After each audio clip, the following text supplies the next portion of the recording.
যদি খুব easily right form of verb শিখতে চাও, রাইট ফর্ম অফ ভার্বের কোশ্চেন সলভ করতে চাও, তাহলে আজকের ক্লাসটি শুধুমাত্র তোমার জন্য। আজকের ক্লাসে আপু তোমাকে শেখাবে কিভাবে খুব ইজিলি মুখস্থ রুল ছাড়া খুব সহজে টেকনিক দিয়ে right form of verb solve করা যায়। ওকে, তাহলে আজকের এই ভিডিওর মাধ্যমে আপু তোমাকে রাজশাহী বোর্ড 2025 সালে রাইট ফর্ম অফ ভার্বের উপর যে কোশ্চেনটা ছিল সেই কোশ্চেনটা সলভ করে দেবে ইনশাআল্লাহ। তো তোমার কাজ হবে আপুর সাথে ক্লাসটি শেষ পর্যন্ত একটু মনোযোগ দিয়ে পড়া এবং বুঝার চেষ্টা করা যে আসলে আপু কি বলতে চাচ্ছে বা কোন জায়গায় আপু হচ্ছে কিভাবে আমাকে দেখাচ্ছে। তুমি যদি এই জিনিসটা ক্যাচ করতে পারো, ইনশাআল্লাহ আমি তোমাকে বলতে পারি রাইট ফর্ম অফ ভার্ব আজকের পর থেকে তোমার কাছে সব থেকে বেশি ইজিয়ার টপিক মনে হবে অন্যগুলোর তুলনায়। ওকে, সবার আগে রাইট ফর্ম অফ সলভিং এর ক্ষেত্রে তোমাকে যে জিনিসটা বুঝতে হবে, আমার যে প্যাসেজটা দেওয়া আছে এই প্যাসেজটা প্রেজেন্টে আছে না পাস্টে আছে। এখন আমরা এই জিনিসটা অনেকে বুঝতে পারি না। মনে রাখবা, যখন কোনো বিষয় নিয়ে কথা বলা হচ্ছে, খেয়াল করো, কোনো বিষয় নিয়ে কথা বলা হচ্ছে ম্যাক্সিমাম ওই হচ্ছে প্যাসেজটা আমার প্রেজেন্টেই থাকে। ওকে, আর যখন দেখবা কোনো গল্প নিয়ে কথা বলা হচ্ছে, অতীতের কোনো গল্প নিয়ে কথা বলা হচ্ছে বা গতানুগতিক আমরা যে স্টোরি সম্পর্কে জানি, কাকের গল্প, শিয়ালের গল্প, এই ধরনের কোনো গল্পের কথা বলে তখনই ওগুলো পাস্টে থাকে। ক্লিয়ার? এই জিনিসটা ধরতে পারলে তোমার সব থেকে বেশি ইজি হবে। আর একটা জিনিস, প্রত্যেকটা সেন্টেন্সের শুরুতে সাবজেক্ট হিসাবে কি আছে, সিঙ্গুলার আছে না প্লুরাল আছে, এই জিনিসটা তুমি যদি ধরতে পারো তাহলে তোমার জন্য আরো অনেক বেশি সহজ হয়ে যাবে। কারণ কি, সাবজেক্ট সিঙ্গুলার হলে ভার্ব সিঙ্গুলার, প্লুরাল হলে ভার্ব প্লুরাল। ওকে, আসো দেখো এখানে কি বলেছে, চেঞ্জ বি ভার্ব বসাতে হবে দ্য অর্ডার অফ নেচার। তাহলে আমি এটা জানি হচ্ছে এটা আমার প্রেজেন্ট টেন্সে আছে প্যাসেজটা। ওকে, তাহলে দেখো চেঞ্জ আছে, আর এখানে আমার কি বসাতে বলছে, বি ভার্ব বসাতে বলছে। সাবজেক্ট আছে সিঙ্গুলার, সিঙ্গুলার আছে, তাহলে আমি এখানে কি বসাবো, বি ভার্ব হিসাবে এম ইজ আর বসাতে হবে। তাহলে আমার এখানে আমি কি বসাতে পারি, চোখ বন্ধ করে ইজ বসাতে পারি। ওকে, সিঙ্গুলার আছে এজন্য। এরপরে দেখো changes yield place to the new. মনে রাখবা রাইট ফর্ম অফ ভার্বের ক্ষেত্রে সবসময় তোমাকে তো ভার্বটাই কি করতে হবে, কারেকশন করতে হবে বা কারেক্ট করতে হবে। তাহলে দেখো এই ভার্বের আগে এখানে আরেকটা ভার্ব আছে, চেঞ্জ আছে, তাহলে পরপর যখন দুইটা ভার্ব আসবে পরবর্তী ভার্বের সাথে আইএনজি যুক্ত হবে। মনে রাখবা একই সেন্টেন্সে যখন দুইটা ভার্ব আসবে পরপর তখন পরবর্তী ভার্বের সাথে বা দ্বিতীয় ভার্বের সাথে অলওয়েজ আইএনজি যুক্ত হয়, ইয়েল্ডিং হয়ে যাবে। ওকে, সো নাথিং সেন্টেন্স শেষ। এরপর দেখো so nothing remain new for ever.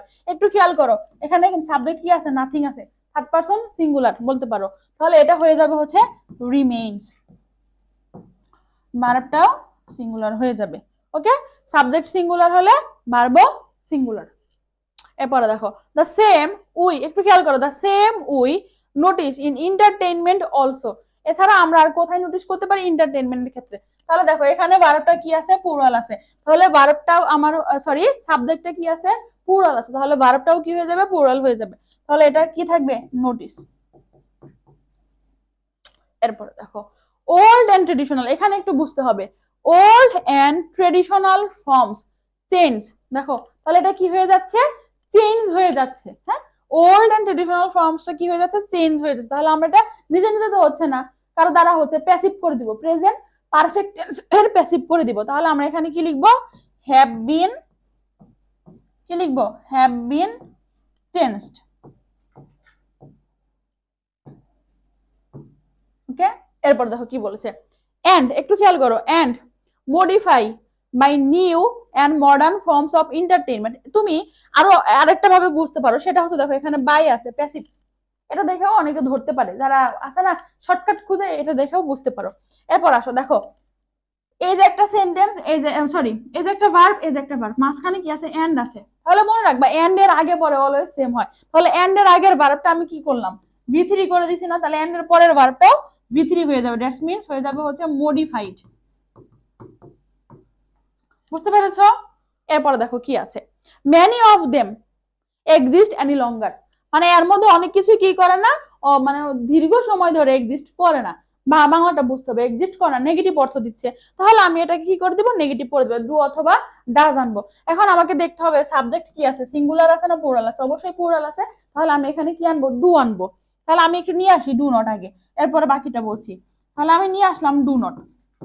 এখন কথা হচ্ছে ডু নট এর পরে ভার্বের কোন ফর্মটা বসাবো, V1 ফর্ম আসবে না V2 ফর্ম আসবে, অবভিয়াসলি V1 ফর্ম। সো আমরা এখানে লিখবো do not exist, do not exist. কতক্ষণ লাগে দেখো তো, বেশি সময় লাগে, সময় লাগে any longer. Today TV channels and satellite, একটু খেয়াল করো, সুপারসেট রেডিও, একটু খেয়াল করো, এখানে কি বলছে, today TV channels and satellite, মানে হয়ে যাচ্ছে, সুপারসেট হয়ে যাচ্ছে। তাহলে এটা হচ্ছে, তাহলে আমি এখানে কি বসাতে পারি, প্রেজেন্ট পারফেক্ট টেন্স অনুযায়ী হ্যাভ হ্যাজ প্লাস V3 বসাতে পারি। কি বসাতে পারি, প্রেজেন্ট পারফেক্ট টেন্স অনুযায়ী হ্যাভ হ্যাজ প্লাস V3। তাহলে আমি এখানে কি লিখবো, হ্যাভ নিয়ে আসবো। আমি এখানে কি নিয়ে আসবো, হ্যাভ নিয়ে আসবো। বস্তুবাচক আছে হ্যাভ, V3 ফর্ম করে দিব মূল ভার্বের। ওকে, এরপরে দেখো সিমিলারলি, একটু খেয়াল করো, সেন্টেন্স কিন্তু শেষ হয়নি, একই সেন্টেন্সে জাস্ট এখানে আরেকটা অ্যাড হয়েছে। Similarly band and pop music, একটু খেয়াল করো, replace our popular and songs. দেখো সিকোয়েন্স অফ টেন্স অনুযায়ী মানে দুইটা পার্টেই একই রকম কি ভার্ব বসবে। তাহলে আমি পরেরটাও এইভাবেই কি লিখবো, হ্যাভ রিপ্লেসড লিখে দিব, হ্যাভ রিপ্লেসড।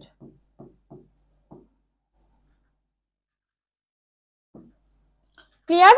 এরপরে দেখো কি বলেছে, এরপরে লাইনে বলা আছে football loses its appeal day by day. একটু খেয়াল করো, মার্কার আসছে, কি marker, day by day. Day by day যখন থাকবে প্রেজেন্ট কি হয়ে যাবে, তখন প্রেজেন্ট কন্টিনিউয়াস টেন্স হয়ে যাবে। কি হয়ে যাবে, প্রেজেন্ট কন্টিনিউয়াস টেন্স হয়ে যাবে। স্ট্রাকচার কি, subject plus am is are plus ভার্বের সাথে আইএনজি। এখানে কি আছে, ফুটবল আছে, কি আছে, ফুটবল আছে। তাহলে কি হয়ে যাবে, ইজ লসিং, কি হয়ে যাবে, ইজ লসিং ইটস অ্যাপিয়াল। তাহলে এটা হয়ে যাবে হচ্ছে ইজ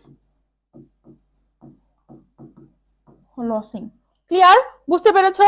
এরপর দেখো কি আছে, ক্রিকেট এন্ড আদার গেমস। একটু খেয়াল করো, ক্রিকেট এন্ড আদার গেমস, আমার এখানে কি সাবজেক্টটাই প্লুরাল আছে, আগে বের করলাম। Cricket and other games become more and more popular. তাহলে দেখো সাবজেক্ট যেহেতু কি আছে, প্লুরাল আছে, তাহলে আমার ভার্বটাও কি হয়ে যাবে, প্লুরাল হয়ে যাবে। এখন কথা হচ্ছে এখানে কি বলছে, দেখো ক্রিকেট এন্ড আদার গেমস কি হয়ে যাচ্ছে, দিনের পর দিন হচ্ছে তারা মোর এন্ড মোর পপুলার হয়ে যাচ্ছে।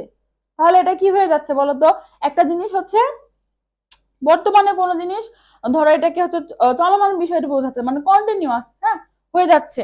তাহলে আমরা এখানে কি লিখবো, আর এখানে লিখে দেই, জায়গা নেই, আর বিকামিং, এটা হয়ে যাবে হচ্ছে are becoming. Okay, more and more popular. Our idea about the popularity of entertainment also, also কি হয়ে যাচ্ছে, চেঞ্জ, অলসো পরিবর্তন হয়ে যাচ্ছে।